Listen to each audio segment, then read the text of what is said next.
Hello beautiful people, welcome to our channel. So today we are back with another hair video, and today I'm going to share with you how I was able to make this rosemary moringa oil for hair growth. Now let's get started with this video.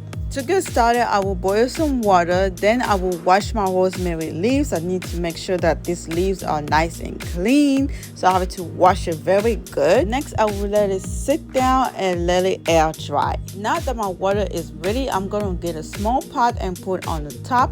Then I'm gonna add my avocado oil, and I'm gonna add half a spoon of moringa powder. Moringa contains amino acids which can increase the hair cell development. It also contains biotin which can increase the longevity of hair cells. Now I'm gonna mix it a little bit while it's steaming before I add my olive oil.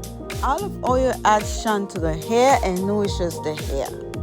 Next, I'm gonna mix all together and let it sit under the steam for a few minutes. After a few minutes, I will transfer this into a measurement cup. The only reason I'm using this measurement cup is because it's going to be easier for me to transfer this into an applicator bottle.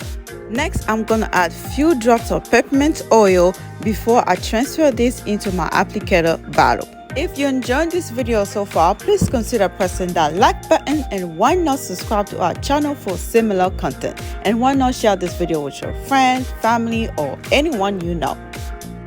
After transferring this into the applicator bottle, I will get few rosemary leaves and put it into the bottle and let it infuse for a few hours before I use it. I usually try to use this oil, at least to make this oil once a week. I don't make it like for a whole 2 or 3 weeks. I usually, when I make it, is for once a week, or the maximum I can use it is for like 10 days, because these are fresh items, fresh ingredients, and they go bad if you don't use it for a long time.